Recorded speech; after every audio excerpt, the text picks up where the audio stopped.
Perfect. So that'll allow people to come on into the moment. So just give me a second and we'll start the multicast. And we'll get going here.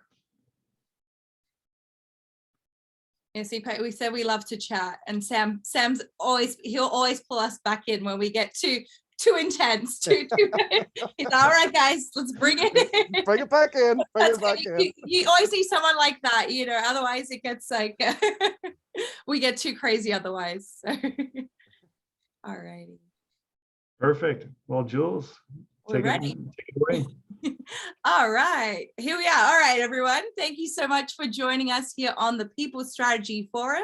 My name is Jules. Today, the power of trust is our topic. So we're really diving in to talk about how leaders can build more productive teams with our guest speaker, Paddy Moran. And we're really excited about it. I'm personally really excited about this because I'll introduce him in a minute and you'll see why I'm excited. But if you've never been to a People Strategy Forum, I want to just kind of give you the lowdown what happens here. So we get together each and every week. We have our panel, the expert hosts. They have backgrounds in everything from talent management, human resources, and much more. And our goal really is to engage, energize, and elevate your employees and company. So if you want to learn something each and every week, come on over. It's completely free. We try to give as much value as we can. And to help elevate the People Strategy Forum, we always bring a different guest speaker. So there's a lot of variety in this, and it's available live, but it's also available as a podcast. So if you miss something, you can always listen to the podcast a little later. Now, I mentioned we have an expert panel of hosts. So I'm going to introduce you to a few of our hosts on the panel today. We have Shah coming into us. We're tuning in from all over today, actually. We're really on a global spectrum here today, which is so great. That's the great thing about technology. So Shah she has a lot of experience, a huge background in human resources and working in corporate. But then eventually she did leave the corporate world and switch out to be an entrepreneur. She has run so many businesses, continues to run businesses from different parts of the world. So today she's in Mexico, and she's also been a career coach as well, has a lot of experience with talent management. And we also have Sam, who is he is the founder and CEO of Comp Team. He is a compensation and talent management expert, and he is the person who brings this forum all together. So we also generally have a few other people.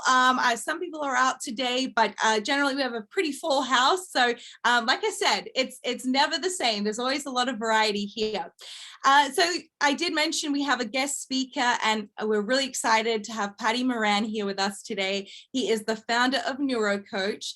He is he specializes in team development, company culture development, and he really has a very unique approach because he is so experienced in neuroscience. He brings brain science to the workplace.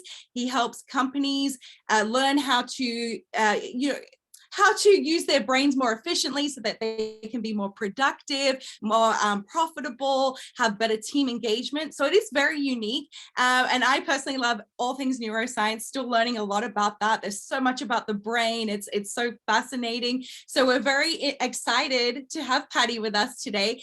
And like I said, we're on a global spectrum here. Sam's in Hawaii today and Paddy's in Ireland. So, I mean, it doesn't get any more international than that. If you have any questions throughout today's forum, please write it into the chat and I'll make sure we get those over to Paddy. So Paddy, thank you again for being with us today. And we're just excited to dive into all things neuroscience with you. Great, thanks for the lovely introduction. I was sitting here going, ooh, is that me she's talking about? So thank you very much. So yeah, very excited to be here for the next hour. Well, Paddy, it's a pleasure to have you. I would love to just learn a little bit more about your background. So can you tell us about how you got into neuroscience and how you help your people that you work with? Yeah, Sam, I've worked in management roles for over 20 years, and I was that terrible leader. I was that sales guy, that egotistical, cocky sales guy who got promoted to sales manager, and he didn't have a clue how to manage people. There was one. It's a very short story. I'll give you the short version. It was my team weren't performing, and I could not understand why my team wouldn't do what I was telling them to do. So I brought them all together into a meeting room. I told them to either pull up their socks or they can go. It was at that moment I lost my team, like lost my team. Wow. And so I was in Dublin city centre one day, and I was walking up by a Easton's bookshop, and I went in. There has to be a book in here to tell me what I'm doing wrong.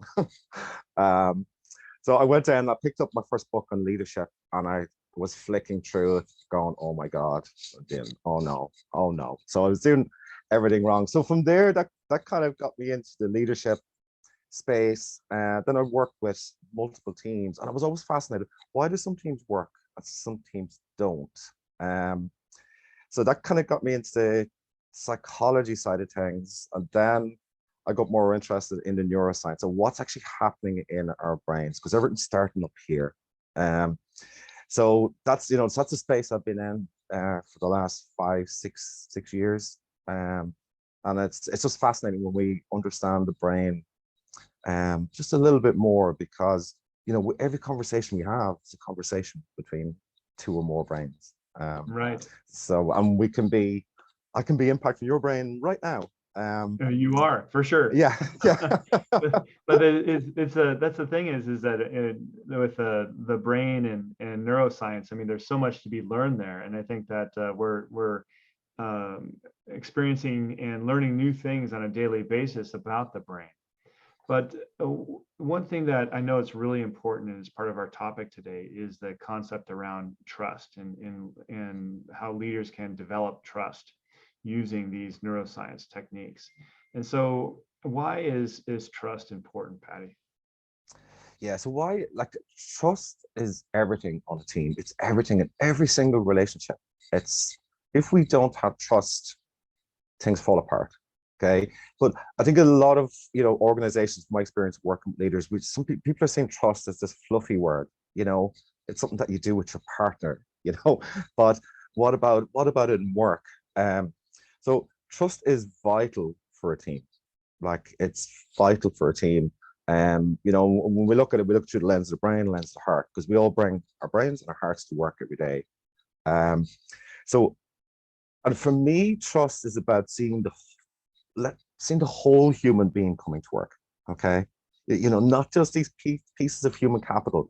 Let's bring our whole selves to work. Let Paddy be Paddy, you be you. And how do we work together, and even on our differences? So for me, I'll always say, like, trust is on a team. It's like a glue. So we apply heat to glue, and it'll expand. Good teams will do that. We'll stretch, but then we come back together. That's the way we need teams. We need this challenge on teams. Challenge stress. People talk about stress. Challenge stress is good. It's good for our brain. So yeah, without trust, your team are not performing at their best level. Simple. Yeah. Well, you were telling us your story about when you were in your management experience, and you kind of lost your people and their engagement in your organization. You went out to search for a book and some guidance, and I'm sure you found a whole bunch of them. But one book that you mentioned to me at the beginning of the session here was The Trust Factor by Paul Zak. Was that one of those books you sought guidance in? Yeah, it's such an excellent book, and I've been fortunate to. Paul's such a great guy. So Paul's a neuroscientist, and he's done so much work around the trust area, but he's developed tools that I now use in the workplace. So there's just instruments that he's come up with, surveys that are backed by science, where we can actually go in and measure trust on a team. So I'm very biased here, but I use so much of his work with teams, and it works because it's so practical. Well, that's interesting. You said you can measure trust, and so what are some of those? How does that happen? How can you really measure trust in an organization or a team? Yeah. So the work that Paul has done. So Paul does a lot of work around. Okay. So when we've got high trust on the team, we release oxytocin, which is a feel-good chemical. It's a sense of us, we're in this together.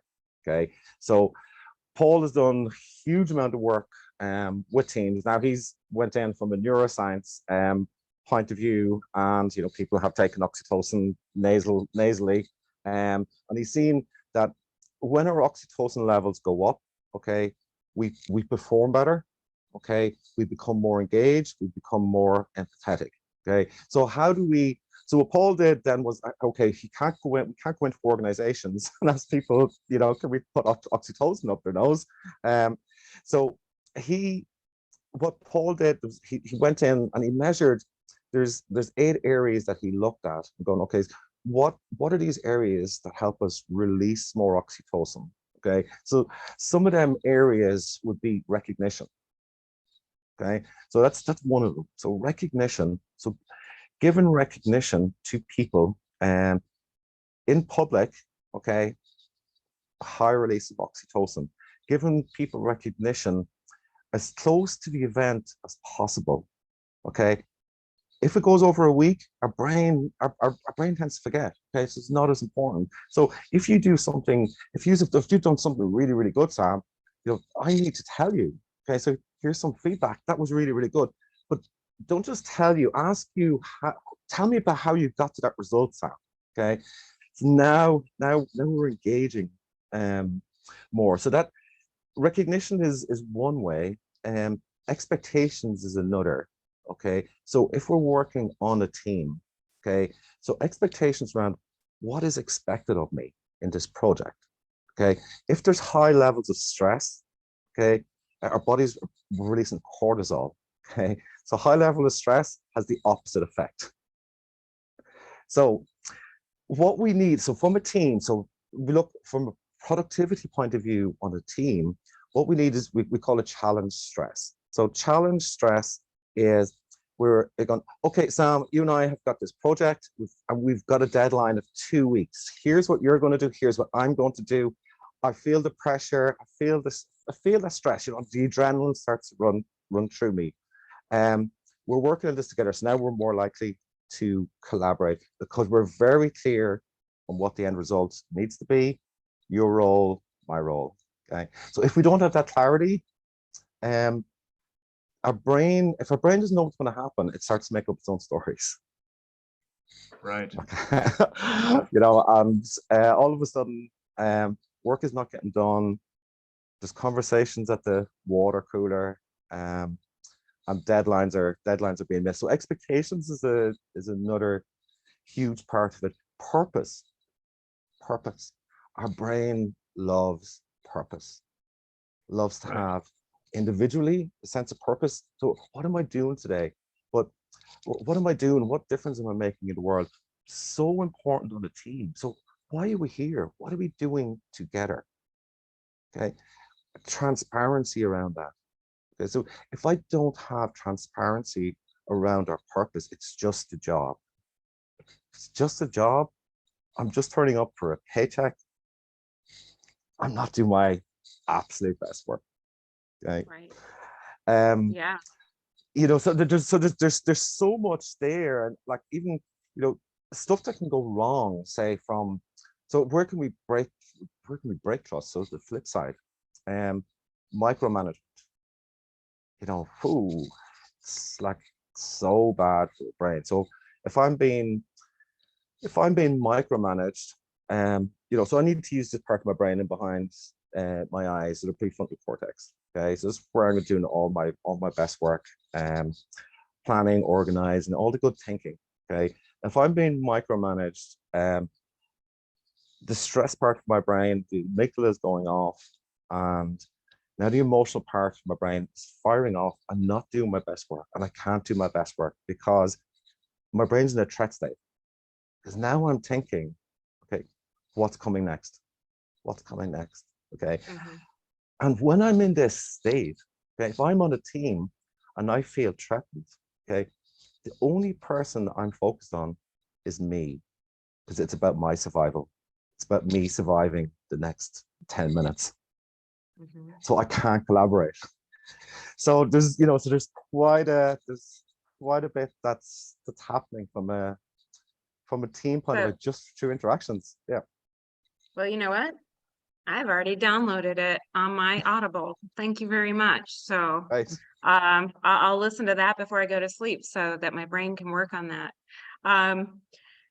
I do have a question. I have worked in very large organizations, near 160,000 employees, and also all the way down to 2 people and everything in between. And so when we're talking about building that trust and knowing what's expected of me at work, I think I have found that the larger the organization is, the bond, as you say, is even more fragmented. The stretching and coming back together as a team, which I think is fabulous, what you're saying. But what I've also seen is that when the dynamics of the senior executive team has their personality matters back and forth neurologically and building trust and all that, it makes it even worse, because then it's just trickling, you know, VP level, director level, manager level, frontline employee level, and all these different teams have to work together. So your frontline employees have fragmented leadership at the top and have challenges cascading that trust and knowing what's expected of me at work. And it can really be problematic in between teams. So what's your thought about that, Paddy? Yeah, I would see this quite a bit as well. So, like, because at the top now, and again, so there's a nice bit of research here. So as we go up the ladder, okay, we're dealing with less and less people. Okay, so when we're up at that high level, so and there's lovely research here showing us that we're less likely to be kind, empathetic, compassionate. Okay, now there's different networks in our brain. There's 2 that I want to talk about here, and why I want to mention these is because this is what I talk to these senior leaders about. Okay, because it's the senior leaders that need to understand that when I do this, what's the impact on the team? What's happening down here? Because what impacts the team also impacts our customers. So there's two networks, what I could talk about, and there's a goal focused network, okay, and there's a people focused network in our brain. Okay, we tend to, so my people focused network would be stronger than my goal focused network. Okay, so that's the way I've trained my brain. But the thing is, both of these networks can't be on at the same time. Okay, so if we're at a very, very high level and we're completely and utterly goal focused, okay, this people focused network is not coming on. So all I'm thinking about is next thing, the next thing, the next thing, the next thing. Why aren't we here? Why aren't we here? Okay, that trickles down to the team. Now the team going, all you see is numbers, you don't see me. Yeah. And Paddy, really quick, just to drive some clarity, when you're talking about networks, you're talking about the brain and its neural net, right? And how it's thinking, whether it's people focused or goal focused and so forth. Is that correct? Yeah. So for me, this is kind of a lot of work that I do, Sarah, with the senior managers, for them to understand, number one, how their own brain works. So when they understand that, and that the impact that they can have, on the next person that they talk to, and as you say, that trickles down. And even from a trust point of view, because you're going to go into organizations and you see, their core values on the wall, and I'll always, when I walk into an organization I haven't been in before, I can, I just feel it. I just go, okay, culture's alive and well here. It's good. And then I can walk in and I see this lovely culture statement on the wall. I don't feel it. And I'd say to people, yeah, what's the culture like? Well, that's nonsense, Paddy. Nonsense. So Paddy, so I have the blessing of working in healthcare, and I think hospital systems and hospital networks are like mini cities. I mean, and since we're all working in healthcare, it's a very kind of an organism. And the beauty of working in human resources as an HR business partner, or whatever title I had at the time, is that I had one-on-ones with all my meeting leaders, my VPs, my managers, my directors, and it was fascinating to me. And I have a minor in psychology. It's no big deal, but but I also have a communications background, so I would literally just watch the cultures. Like I could sit in a conference room or walk through a department like the ER during the night. And I would come in at night and visit departments at night. Or I even rode on a truck at 3 a.m. in the morning and helped to learn how a delivery happens at a 7-Eleven in downtown Denver. But I knew that as a good executive HR leader, that I really need to understand the mentality and the culture of all those subgroups. What was difficult for me is that I could see, at least in my brain, where they weren't melding well, and the psychology of each of those subgroups were struggling. And you could see where the hiccups were. You could see where like you say, talking about other departments, or gossiping about so-and-so, or gossiping about the leaders, and not really understanding why things were happening. And I think that's why I love HR, because we really are kind of that. I always called it the connect the dots person. I was always kind of running around and trying to understand the psychology of all those teams, and then trying to make those talent management recommendations. So why do you think that many organizations struggle with this mindset? I mean, do you think this neuro mindset of building trust is now finally awakening, as far as understanding that the diversity is not just the color of our skin or other diversities, but we also have neurodiversities? And do you think that we're now starting to be more aware of that and how it impacts an entire organization? Yeah, definitely. It's as you said, it's awakening up at the moment. And a lot of organizations, I think a lot of leaders, will have read psychology, and they'll probably, there's so much from a psychology point of view that we can learn, but it's not, they don't get it. Some leaders don't get the practicalities. Okay, and this is where the neuroscience is really interesting, because we're able to talk about practical results. So we're able to go, okay, so these two team members are not getting on. Here's what's probably happening in their brains. These networks are turned on, emotional brains are turned off. There's a lack of trust. Here's the 3 things we can do to work with this person. And they're practical things they can do. So they start to see changes fairly quick.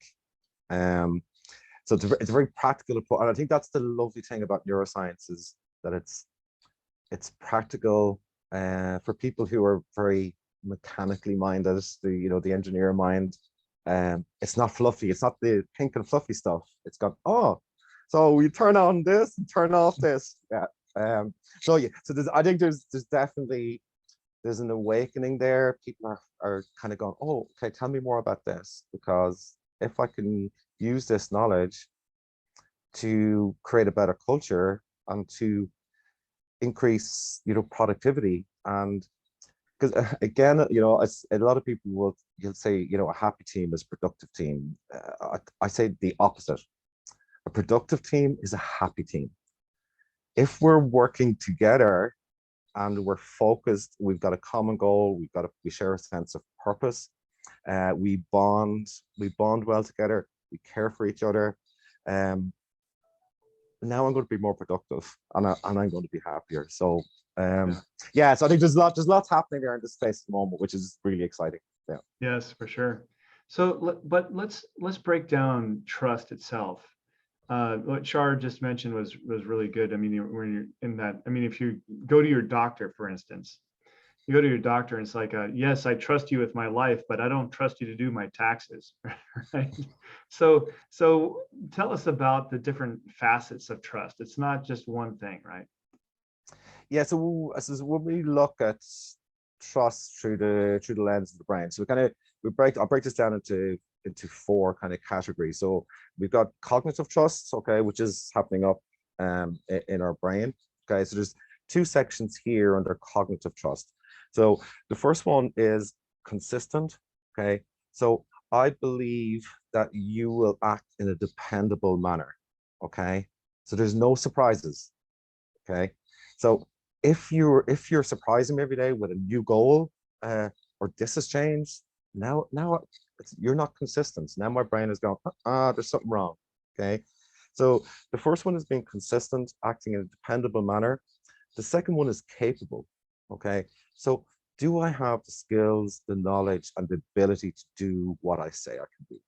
Okay, we've probably all experienced that hire that we've met that told us they could do everything in the interview, and then they start, they don't have the skill set. So trust, so that trust is eroded straight away. And there's kind of no coming back from this. So that's the two of them. So consistent, capable from a cognitive point of view. And then there's what we call effective trust. So this is the heart, so I do a lot of talking about bringing our hearts to work as well, because we do, it's not the 1980s anymore. You can't leave you hear people years ago, oh, leave your emotions at the door, leave your problems at the door. If only you could, imagine if you could turn off your emotions and take out your heart and go, okay, yeah, I'll just be a robot for today, right? So when we look at trust then, so from the heart, so effective trust. So the first part here is candid, okay? So I'll act with honesty and integrity, okay? So I will follow through on my promises to you. Okay, so we've all experienced that. When someone's promised us stuff and then don't follow through. So the last piece then is caring. Okay, so I believe that you're on my side. Okay, that you display warmth and empathy towards me. Okay, so we're picking up on these four. We're all doing this now on this call. Okay, our brains are all doing this. Okay, so am I acting in a dependable manner? Do I have the skill set and knowledge? Okay. Do I act with honesty and integrity? I follow through on my promises? And do I genuinely care? Okay. And that can usually be a big one, because if we're in a leadership position and we're using this goal-focused network more than the people-focused network, caring is not happening. So we might be saying, oh, I care for you. Yeah, no, we do. Our company culture says we care for all of our employees, but the actions are not lining up with the words. Right. So yes, it's a nice way to look at trust, them four areas. Yeah, when I think about it, it's some of them seem to be more important than others in certain times. Let's just talking about just starting out a relationship. Mostly, if the stakes are high, such as our life in a doctor situation, and we may trust them to have the knowledge, but whether or not we want to really listen to what they're saying depends on our relationship. I mean, they have the knowledge, but do they care about me? Do they have my best interests in mind? So it seems like there's some elements of trust that are more important in some situations than others. Would you agree with that, Paddy? Yeah, I would. All four areas would come into play, but definitely in different situations. I suppose the flip side, say from a doctor's point of view, so a doctor has to deliver, let's say, X amount of bad news per day. If he leans too much on this caring side, that's probably going to impact his or her well-being or resilience. So yeah, so it does depend on the situation, but there are four that we always need to keep in mind. Yeah. Right. Well, when we think about trust, how does trust impact team productivity, and what are some effective strategies to building trust among team members? Yeah, so if we don't have trust, okay, so if I give you an example of one of my first jobs before I got into sales, or when I was really, really young. I was working in a call center, and this manager used to come out and he would stand up on our desks and shout at us. Okay, what are you doing? What's going on? So he thought this was motivating. All right. So what do you think was going on in all our brains? That, like, we were sitting there terrified. Okay. So emotional part of our brain is on. We're on this high alert. We can't think clearly. We can't do our jobs. And another example of a similar, and it was a different call center that I was in, and I was up a flight of stairs, and we always knew if the manager was in good form or bad form by her footsteps. Okay, if the footsteps were quick, she was in good form. If they were heavy, she was in bad form. If she was in bad form, now the threat center is going on in my brain. Now I'm not thinking clearly. So what do we need to do, so our teams can be more productive? So as I mentioned, that recognition is really important. Okay, openness, transparency, having that sense of purpose, to know where we're going. This is a journey that we're on, and you are part of this journey. Okay, caring, so demonstrating that we genuinely care. Okay, challenge. Okay, we need challenge. Okay, this is always the interest piece with leaders, because going, oh, Paddy, this stuff can be fluffy, and going, no. We need to challenge our teams, okay, because we have to get stuff done. Okay, so we need to challenge stress, because that's really, really good. Okay, so our brain will release oxytocin when we go to these challenges, so these deadlines. What's really, really important, and again, it's something that I see happening in companies, that we finish a project and we're straight into the next one. Okay, not a brain-friendly thing to do. Okay, so what we need to do is we need to finish a project. We need to celebrate. We need to give the recognition. We need to give our brains time to relax, then move into the next project. Growth and learning. Okay, giving our teams the opportunity to grow and learn. I'm working with a great company for the last 2 years, and I just love. This lady is amazing. I was sitting with her and a team one day, small team, there's only 8 people, and her question to her team was, "How do I help you get your next job?" I just went, wow. Yeah, powerful. So yes, it's so powerful, because she genuinely wants to help her team to grow and develop. So when we're learning and growing, and if an employer is investing in our growth, okay, now I'm going to give more back. Now I'm intrinsically motivated. Okay, so, and I think a key part is as well for us to tap into this intrinsic motivation, because we all get paid for going to work. Okay, but how tapping into someone's intrinsic motivation. So what is it that Paddy wants to do? How can I help Paddy get there? How can I support Paddy? And then them 4 areas of trust. Demonstrate these to Paddy. What's Paddy going to do? Paddy's going to give you everything.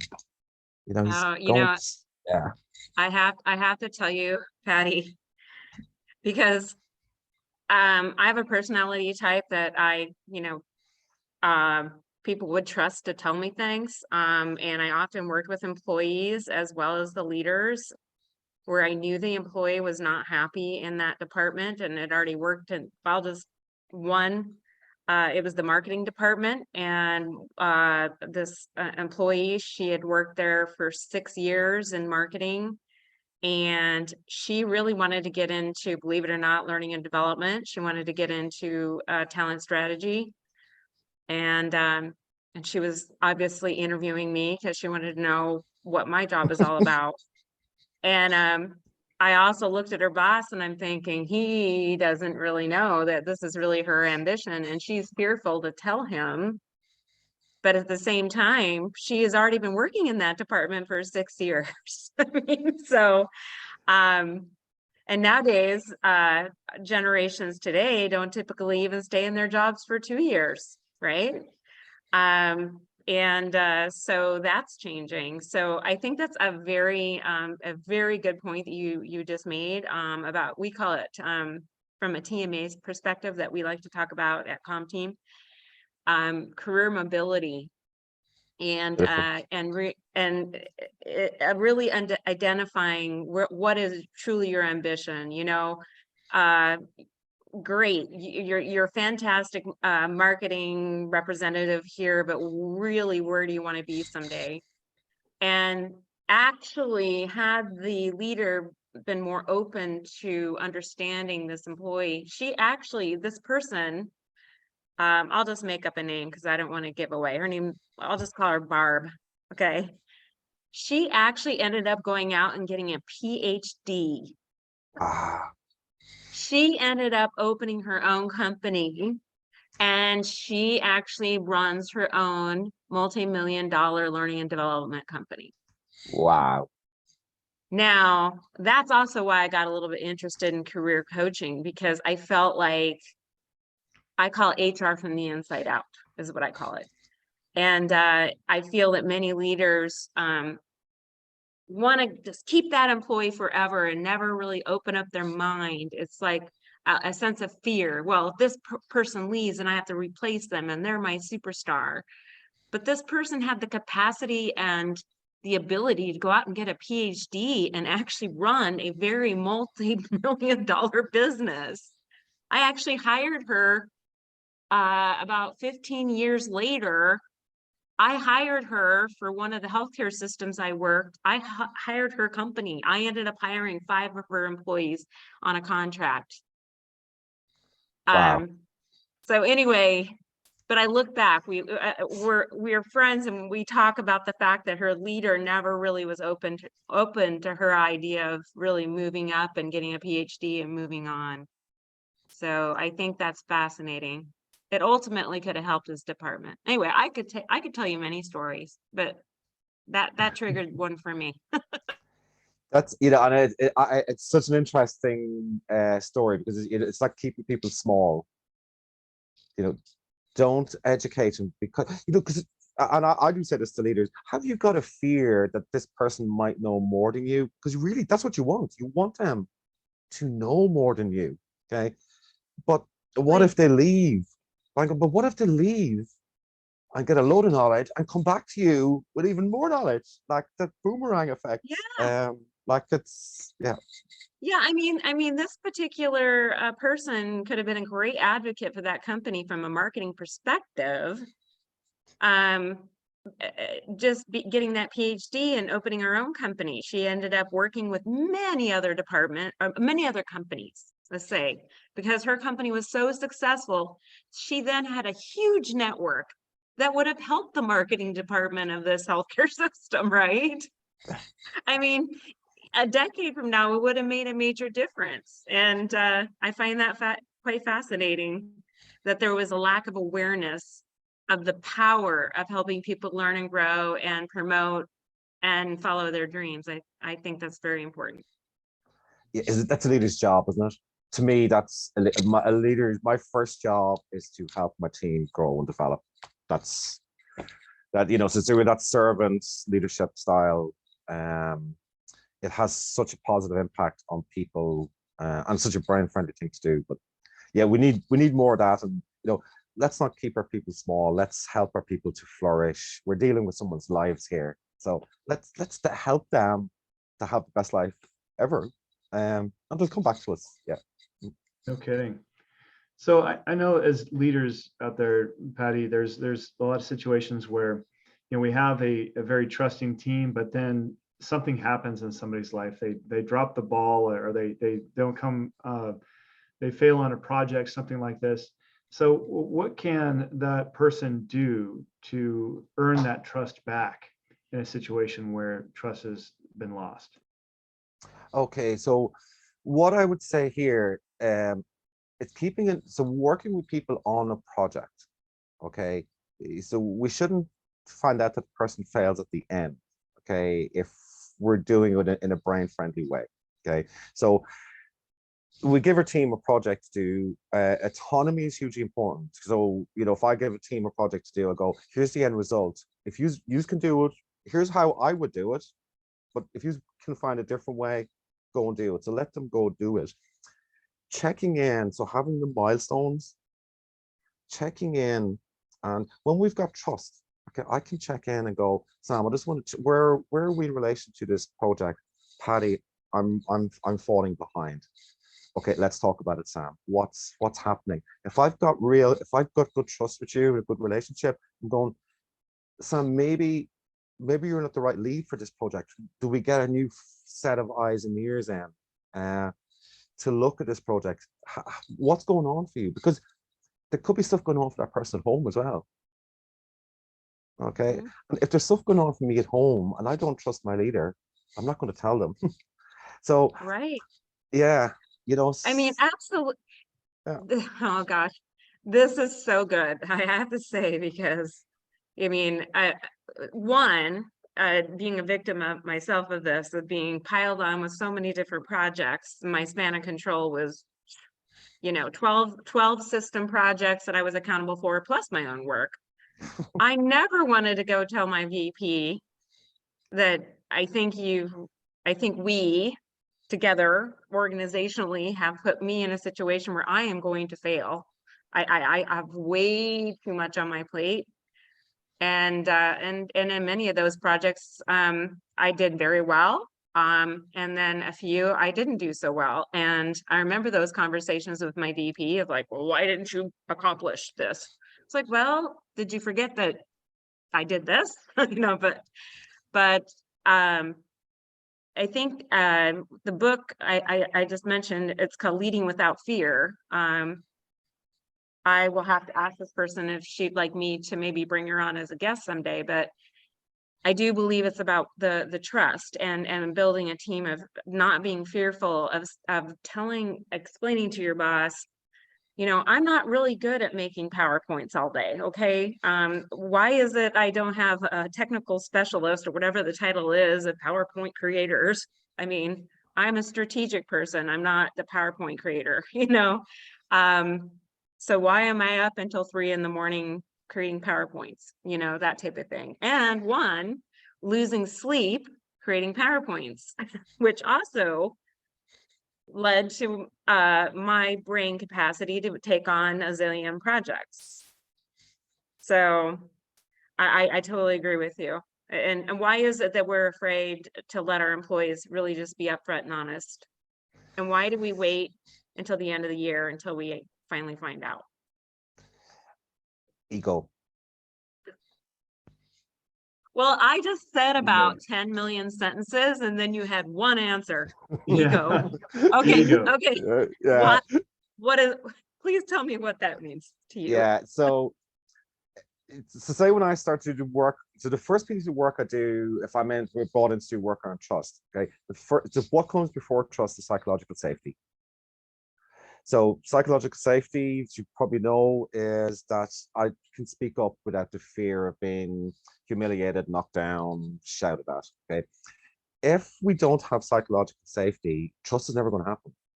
So that's always my starting point. So it's going, let's check psychological safety on this team. Okay, so it's tough for leaders to hear because, you know, some leaders, they're in business a long time.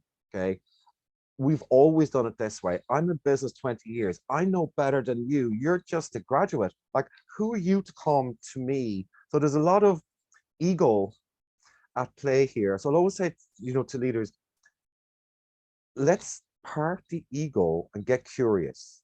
Why is Paddy saying that this project might fail? Why is Paddy saying, tell me more about that, Paddy? Okay, doesn't mean you have to agree with me, but so that's where we need to be from a leadership point of view. We need to get curious and go, what is this? What might this person be seeing that I'm not seeing? Okay, because no one, well, I don't think anybody turns up for work with the intentions of doing a bad day's work or the intentions of making a project fail. But if I'm afraid to speak up, and what happens is, so here's the vulnerability piece. So if I'm not allowed to be vulnerable, okay, now my brain is in this fear state. Okay, now I can't do my creative thinking. Okay, and then worse again, if I do raise a problem and I go, okay, I don't think this is going to work, or I've made a mistake. Okay, because we need to embrace mistakes. Go, okay, so what was the learning here? But if I make a mistake and if you yell and shout at me, especially in a public, among a team, okay, so what's happening in my brain, okay, so I've just been socially shamed, okay, so there's a network in our brain, so a pain network in our brain, that's the same network, or same pathway, sorry, that when we feel physical pain. So if I burn my hand off a fire, okay, this part of my brain lights up, okay. If I'm socially rejected, socially humiliated, the same part of my brain lights up. So what happens when you do something wrong? What happens when you burn your hand? You don't do it again. You don't. So Right. if you make a mistake, and if you get shut down for making a mistake, you're now going to stop innovating. You're going to stop learning. You're going to stop growing. Right. You're going to say, why? Well, I think that's an interesting point, because I often saw challenges with like a new graduate or a new employee just right out of college. Well, guess what? That new employee just out of college has more technology experience. No offense to all of us older 20+ year people, but we used to go to the library and have to read a book in order to find information. The new grads now can just click on a That's finger, right. and not only that, they know how to use their computers a little bit better than some of us. But I also think on the flip side, the let's say more mature more experienced also feels threatened, because they don't have, or I would say not everyone, but have perhaps not kept up on technology and kept up on everything coming out of the schools right now and everything that the colleges are teaching. And what I see psychologically, that's where, there's an age issue, or whatever word you want to use. So what would you do in that kind of dynamic where there's so much fear between the different generations? I know I'm getting into generations now. What would you do to blend those generations to get to the egos? Because I have to say, even the new grads have an ego. They're like, hey, dude, I know you've been doing this for 30 years, but I know way more than you.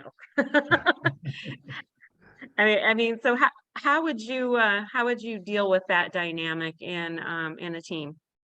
Yeah, so for me, so say from the leader's point of view, is for the leader to have a conversation. So here's my strengths. Okay, so here's my strengths. Here's the value that I can bring to you within your role. Here's what I know. Lean on this for me. Embrace his vulnerability or her vulnerability. Okay, and go, here's the stuff I don't know. So I'm not IT savvy. Can I lean on you for that? Okay. And for the graduate to go, okay, I'm IT savvy. I've just finished a uni. But hey, you've got loads of experience, loads of knowledge. So can I learn that from you? So where can we meet in the middle? And when can we tell each other when we're getting on each other's nerves? Yes. So, and here's the psychological safety going, okay, you're coming with a set of strengths, I've got a set of strengths, so that both our egos are being satisfied. So how do we work together? How do we find that common ground where we've got trust? And if we disagree, let's have a disagreement, but let's have a discussion, not a shouting match. Right. Good points there, Paddy. Well, we are coming up to the top of the hour, so I do want to share our speaker for next week's People Strategy Forum. We do have Natalie Jobley that's going to be joining us to talk about cultivating your leadership presence. So it's going to be a great conversation on our as we're talking about leadership and how important it is to the organization during this time. So I'm looking forward to that discussion. So Paddy, just interested in your perspective on this topic, cultivating your leadership presence. What kind of questions would you have for Natalie to prep her for this next week's session? Very, very good question. So, let's see. So, cultivating leadership presence. Okay. So, so we're being present. So, from a leadership point of view, what, as even said to the last conversation, what did you need to be present about within themselves? Yeah. How can a leader be present? That's a nice question. How can a leader be present to their ego so the ego doesn't impact the team in a negative way? Right. Yes. Yeah. So I'm interested in exploring that further. I mean, of course, that our presence, our leadership presence, it does impact the team. It impacts all those that are around us. It establishes our brand. So there's a lot of things to dive in there. Thank you, Paddy. Yeah, it'll be interesting because even you think, that old manager that I had of coming up the stairs. So her presence in the footsteps set the tone for the day. So that's the power that we have. Yeah, for sure. Yes. Well, maybe she's wearing really high heels. Yeah. One last question here, Paddy. I'd love to hear your perspective on is now we have a bunch of different type of work environments. I mean, we have people that are in the office, we have hybrid situations when they're in and outside the office, and people that are fully remote. So how do we develop trust across these different environments? Is there a different approach or is it all the same? So between hybrid, completely remote. Right. So if you're working with somebody that does trust, we need to have face-to-face contact to be able to establish a strong trust, or can it be done over a remote environment? It can be done over a remote environment. Okay, and from the pandemic, and I guess so there's research here for the last couple of years after the pandemic to show this, but we have to make more time when we're on Zoom with a team. Okay, so we have to check in, because what Zoom did, or Teams, Microsoft Teams, a lot of people just come on, well, here's the 5 things we're going to talk about today, let's get in. So we have to make that extra effort to check in on people. So how is things? How are you? Okay, so we can build trust, but it takes more effort. When we're in the workplace, we've got those water cooler conversations. Hey, how are you? How was your weekend? Yeah, did you have a beer? Okay, we need to do the same over Zoom. Okay, so yeah, so trust, yes, 100% can be built through connections, but we do need to see people. So people said to me, it's a common question, my view on fully remote versus hybrid versus full-time in the office. I'm a fan of hybrid because we're social beings, and it's always good to connect and shake a colleagues' hands. So I suppose to answer your question, Sam, yes, we can build trust, but we need to make the time. Right. So how do I demonstrate this consistency, being capable, okay, being candid, and being caring when I'm having a conversation with a colleague over Zoom? Yeah. I keep the connection going. Like, I've seen it again during the pandemic, a lot of email warriors and hiding behind emails. Let's have a conversation. Let's pick up the phone. Even coming on to Zoom and saying to someone, oh, you look really happy today. How are you? Okay. Instead of doing, how's things? We usually get on and go, oh, hi, how are you? And then we move into, so you look happy today. And if you've got a member of your team who's maybe looking a little bit stressed, going, "Hey, Paddy, you look a little bit stressed today. Is everything okay?" So there's the Yeah. caring. Now you're giving me an opportunity to talk. So yeah, so it's not an excuse for not building trust. So yeah. And one more time there, Paddy, what were those 4 keys to trust? So the first one, so from cognitive level, the first one is consistent. So being dependable, acting in a dependable manner, and no surprises. The second one is capable. So I've got the skills and knowledge and ability to do my job. Then from an effective point of view, it's candid. So I'll act with honesty and integrity. I'll follow through on what I say I'm going to do. And then the last one, which is, I think it's my favorite. So I feel like you're on my side, display warmth and empathy towards me. And we do all these things, we get them back. Yeah. Yeah. Well, thank you so much, Paddy, for being with us today and kind of taking us through this journey on what trust is and how to establish it among our teams. So how can our listeners learn more or reach out to you for more information? Yeah, so they can follow me on LinkedIn. So that's probably where I put most of my time on LinkedIn. So it's just under Paddy Moran. And then my website is paddy-moran.com. Yeah. Perfect. Well, it's been a pleasure. Thank you so much. Great. Yeah, it's great. That hour flew by. So I really enjoyed it. Thank you. Thank you so much. Yeah. Thanks for your energy too. Like you just have such a joyful energy. It's so like pleasant to listen to, and you have some really fun stories. So I think it just, it flew because of you. So thank you so much for being with us today. Thank you. Yeah, and I've also have a water cooler over here, and I've had many meetings right next to that water cooler. In the home environment. I was laughing about that because it's so true. Yeah. So thank you so much, Paddy. You're awesome. Thank you for your time. All right. Well, thank you everyone for joining us on the People Strategy Forum, and we'll see you next week. Take care. All right. Take care. Thank you, everybody. Thanks again. Bye. Thank you. Bye.